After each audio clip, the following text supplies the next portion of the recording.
आज का टॉपिक है हमारा डिमेंशिया। ठीक है, डिमेंशिया से पहले हम देख चुके हैं डिलीरियम। डिलीरियम क्या थी? Acute organic mental disorder. ये क्या है? डिमेंशिया। डिमेंशिया क्या है? Chronic organic mental disorder. ठीक है, अब डिमेंशिया क्या है, क्यों होता है, किस वजह से इसे क्या क्या एटियोलॉजीज है, ठीक है, क्या क्या साइन सिम्टम्स है, उसके बारे में हम इसमें डिस्कस करेंगे। तो डिमेंशिया क्या होता है? Dementia is a chronic organic mental disorder characterized by the following feature।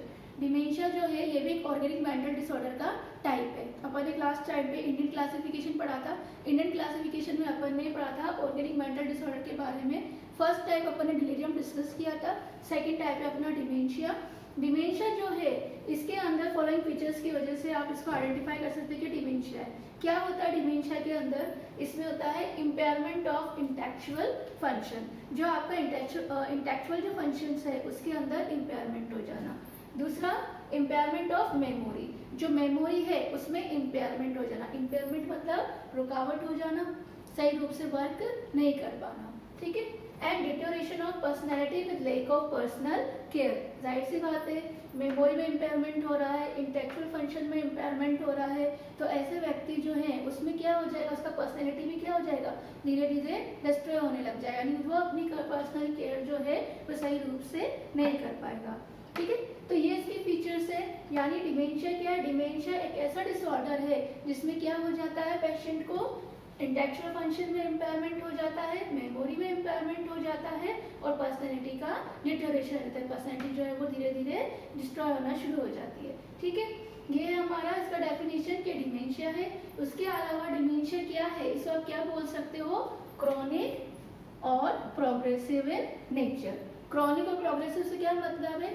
Delirium क्या था? एक्यूट, और ये क्या है? क्रॉनिक। क्रॉनिक का मतलब क्या हो जाएगी? ये बढ़ती जाती है।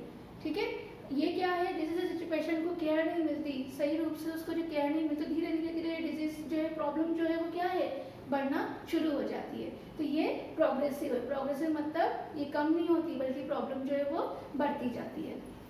इन विच डिस्टर्बेंस ऑफ मल्टीपल फंक्शन। अब चूंकि ब्रेन से रिलेटेड प्रॉब्लम है, ब्रेन के डिसफंक्शंस हो रहे हैं, ब्रेन में इम्पेयरमेंट हो रहा है, मेमोरी में इम्पेयरमेंट हो रहा है, तो ब्रेन के बहुत सारे जो फंक्शंस हैं उनमें भी क्या होगा, डिस्टर्बेंस होना शुरू हो जाएगा। तो क्या क्या डिस्टर्बेंस होना शुरू हो जाएगा?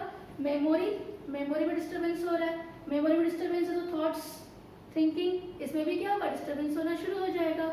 ओरिएंटेशन, इंटेलेक्चुअल फंक्शन में इम्पेयरमेंट हो रहा है तो ओरिएंटेशन में भी क्या हो जाएगा, इम्पेयरमेंट होना है, डिस्टर्बेंस होना शुरू हो जाएगा। लैंग्वेज एंड लर्निंग कैपेसिटी, जो लर्निंग कैपेसिटी है उसमें भी क्या हो जाएगा, डिस्टर्बेंस, क्योंकि अगर सही रूप से आपका ब्रेन वर्क नहीं कर रहा, इंटेलेक्चुअल फंक्शन, मेमोरी में इम्पेयरमेंट होना शुरू हो गया, तो जो आपका लर्निंग कैपेसिटी है उसमें भी क्या हो जाएगा, इम्पेयरमेंट होना शुरू हो जाएगा। साथ ही साथ इसमें जो कॉन्शियसनेस होगी वो क्लाउडेड नहीं होगी। ठीक है, उसमें तो क्या था, उसमें थोड़ा बहुत पेशेंट में अवेयरनेस था, क्लाउडेड अवेयरनेस थी, लेकिन डिमेंशिया क्रॉनिक है और प्रोग्रेसिव है। ठीक है, इस वजह से इसमें क्या है, जो कॉन्शियसनेस है, जो अवेयरनेस है वो क्लाउडेड नहीं है, यानी पेशेंट में ज्यादा अवेयरनेस इसमें नहीं रहती। डिमेंशिया में जो है कॉन्शियसनेस वो क्लाउडेड नहीं होती, जो अवेयरनेस है वो क्लाउडेड इसमें नहीं रहती। अब बात करते हैं कि डिमेंशिया कारण क्या है, क्यों होती है डिमेंशिया। ठीक है, तो इसकी एटियोलॉजी के बारे में देखते हैं। तो पहला कारण है डीजनरेटिव ब्रेन डिसऑर्डर, यानी ऐसे प्रॉब्लम्स जो कि डीजनरेटिव है। अब डीजनरेटिव ब्रेन डिसऑर्डर्स क्या होती हैं, जैसे कि एल्जीमर्स डिजीज। एल्जीमर डिजीज के बारे में अक्सर तुमने सुना होगा, इसको सेनाइल डिजीज भी बोलते हैं। ठीक है, सेनाइल डिजीज और एल्जीमर डिजीज क्या एक तरह से डिमेंशिया का टाइप भी है। इसमें क्या होता है, ये सडन ऑनसेट होता है इसमें, और जो आपका मेमोरी है वो धीरे धीरे धीरे इसमें वीक होना शुरू हो जाता है। नॉर्मली तुमने देखा होगा जो 60 साल के जो व्यक्ति है या उससे ऊपर के जो व्यक्ति है, धीरे धीरे धीरे जैसे जैसे एज बढ़ती जाती है तो उनका मेमोरी क्या है, वीक होना शुरू हो जाता है, और जो इंटेलेक्चुअल जो एबिलिटी, जो फंक्शंस है वो वीक होना शुरू हो जाता है। तो किस वजह से होता है वो, एल्जीमर्स डिजीज की वजह से। तो मेनली इसका जो ऑनसेट है तो सडन होता है, 60 और 60 से ऊपर जो व्यक्ति है उनमें तो इनमें देखने को मिल सकते हैं। तो ये भी एक मेन रीजन है। अब क्या है, इस पे जो ब्रेन का जो फंक्शन है वो क्या है, प्रॉपर आगे प्रोग्रेस नहीं कर रहा, तो डीजनरेशन में होना शुरू हो रहा है, तो इस वजह से क्या है, इसमें ये डिमेंशिया का कारण बन जाता है। दूसरा है पार्किंसन डिजीज। पार्किंसन डिजीज भी क्या है, डिमेंशिया का एक मेन कारण है।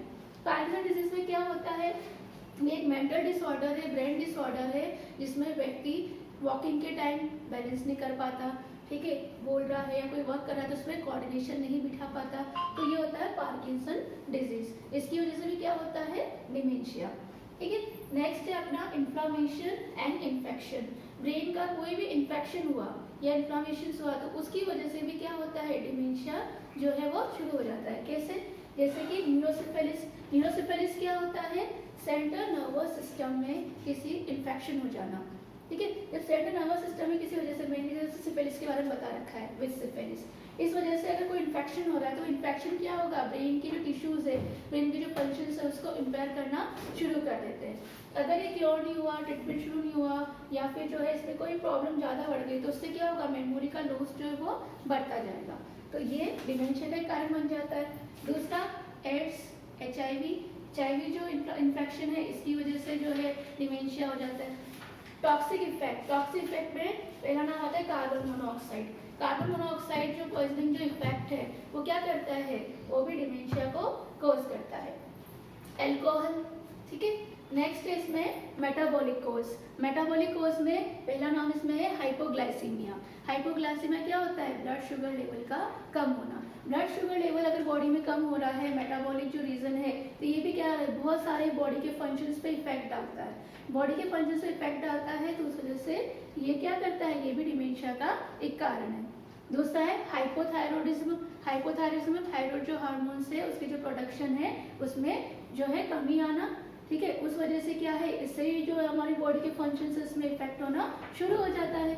नेक्स्ट है हमारा ट्यूमर क्या करता है, ट्यूमर भी जो है वो हमारी बॉडी को नुकसान पहुंचाता है, जैसे कि मेनिंजियोमा किससे रिलेटेड हो गया, मेनिंजेस क्या हो गया, जो हमारे ब्रेन और स्पाइनल कॉर्ड की जो मेम्ब्रेन जो बना रही, ठीक है। तो ये मेनिंजेस में अगर जो है यहाँ पे ट्यूमर हो रहा है या ट्यूमर अराइज हो रहा है तो वो क्या करेगा, ब्रेन को डैमेज पहुंचाएगा, ब्रेन को नुकसान पहुंचाएगा, जिसकी वजह से क्या हो जाता है, डिमेंशिया का ये कारण बनता है। नेक्स्ट सबड्यूरल हिमेटोमा क्या हो गया, pulled off blood between the brain and outer most layer. जो ब्रेन है, ब्रेन की जो आउटर मोस्ट लेयर और जो ब्रेन है उसमें जो ब्लड है, उनके बीच जो ब्लड है उसमें ज़्यादा ब्लड इकट्ठा हो जाना। अब वो क्या करेगा, प्रेशर डालेगा, उस प्रेशर की वजह से जो है ब्रेन के जो फंक्शंस है उस पर इफेक्ट पड़ेंगे, ठीक है। उसके बाद है ट्रोमा में मेनली क्या आ गया, हेड इंजरी। तो हेड इंजरी से क्या होगा, डिमेंशिया, ठीक है। और डिमेंशिया जो है वो क्या है, प्रोग्रेसिव इन नेचर, ठीक है।